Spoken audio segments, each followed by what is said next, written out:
est attendu avec ferveur. Ici, il y a plus d'un titre, hein, parce que je pense qu'on est peut-être plus de 350 ce soir. Nous attendions aucunement, mais là, je pense que c'est vraiment un nombre inespéré. Tout d'abord, c'est notre élu de la nation qui assure sa mission de défense des Français de façon remarquable, connu et reconnu par tous les gens de bonne foi, y compris sur la scène médiatique. D'autre part, Marion représente la jeunesse dont les Français rêvent. Dynamisme, intelligence, belle, simple et avenante, elle est le symbole exemplaire de la réussite du Front National sur le sud-est de la France.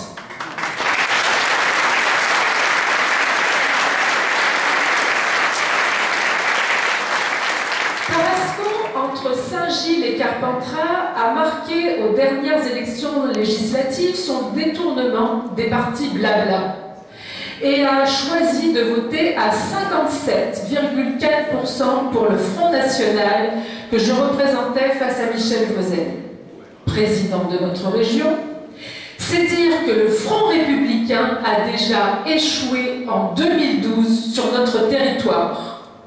J'ai donc pu élaborer ma liste avec sérénité, trouvant petit à petit des personnes de conviction, prêts à suivre pour offrir leurs compétences à leur ville qu'ils ne supportent plus de voir se dégrader. Je pense que les élections municipales, cette fois-ci, seront très politiques, car de plus en plus de Français prennent conscience aujourd'hui que l'insécurité, le chômage, la dégradation de nos services publics comme l'hôpital ne sont pas le fruit du gros nuage de la crise qui serait passé par là, mais le fruit des décisions et choix politiques à toutes les strates du système. Le 8 juin exactement, nous avons distribué sur Tarascon le questionnaire « Les habitants de Tarascon ont la parole ».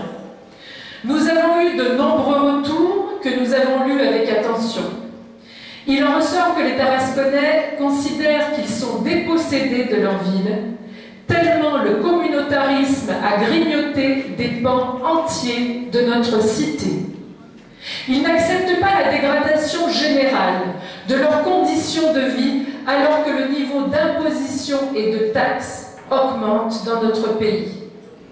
Qui plus est, ce sont eux qui contribuent par l'impôt, par le travail ou le meilleur comportement civique qui sont abandonnés, ce sont ceux-là qui sont abandonnés par les pouvoirs publics, puisque ceux-ci servent en premier lieu leurs clients électeurs. Est-ce que nos élus locaux échappent à ce clientélisme et à cette soumission au système corrompu?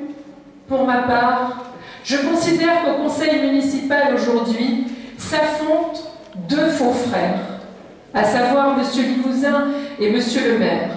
En effet, les choix du conseiller général représentant la principale opposition ne se distinguent guère de ceux de M. Fabre. Ils s'enorgueillissent mutuellement de belles réalisations matérielles, tantôt financées par le conseil général, tantôt en grande partie par la commune.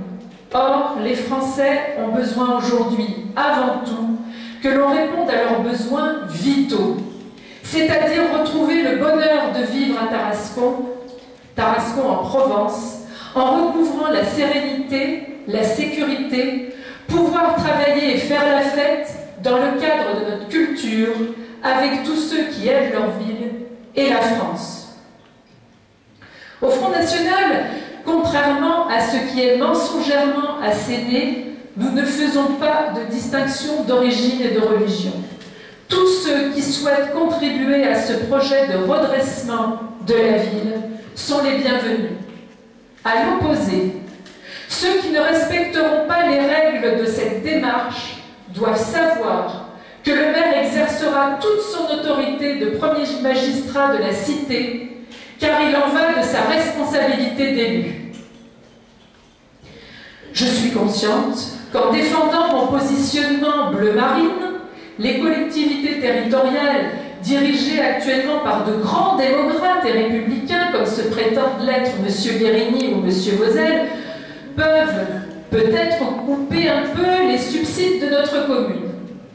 Toutefois, je ferai le choix de ne pas me soumettre à leurs dictats et à réaliser des économies dans les domaines qui le méritent afin de pouvoir investir où ce sera nécessaire pour le redressement de Tarascon. Les villes de Bolène et d'Orange sont des exemples de réussite, alors que les maires sont nos cousins politiques en quelque sorte.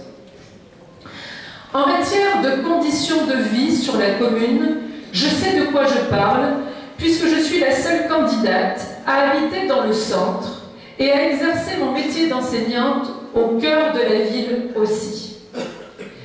Comme je l'ai exprimé il y a 15 jours sur France 2 au journal télévisé de 20h, j'ai toujours très scrupuleusement distingué ma fonction d'enseignante et de directrice d'école de ma fonction d'élue et d'engagée politique. C'est pourquoi les Tarasconnais peuvent avoir la certitude que les règles de la République, je suis la première à les respecter et à les approuver. Mon équipe, d'autre part, est déjà aujourd'hui formée à réfléchir et à élaborer un projet cohérent pour les Tarasconnais, puisqu'elle les côtoie et les écoute tous les jours.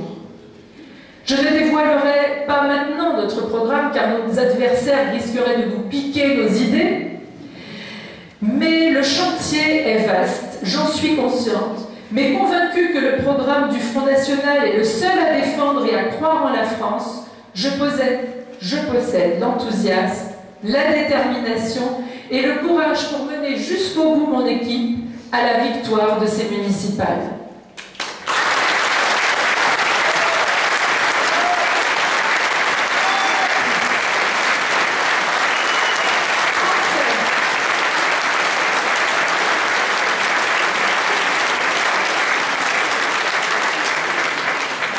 Français, Tarasconnais, ayez la reconnaissance des combats qu'ont menés nos aïeux pour nous et pour la postérité.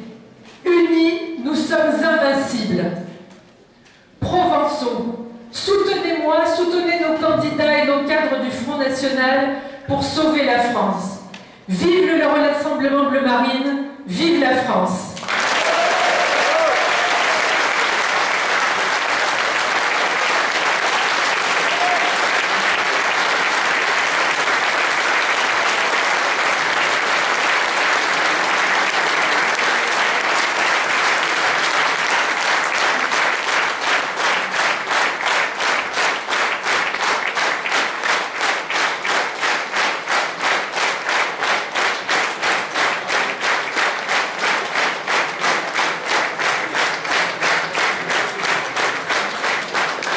Merci mes amis, et bien j'espère n'avoir pas été trop long, mais je ne le pense pas dans mon discours parce que je sais que vous êtes impatients aussi d'entendre notre député, notre cher Marion, et je vous demande de l'applaudir pour l'accueil.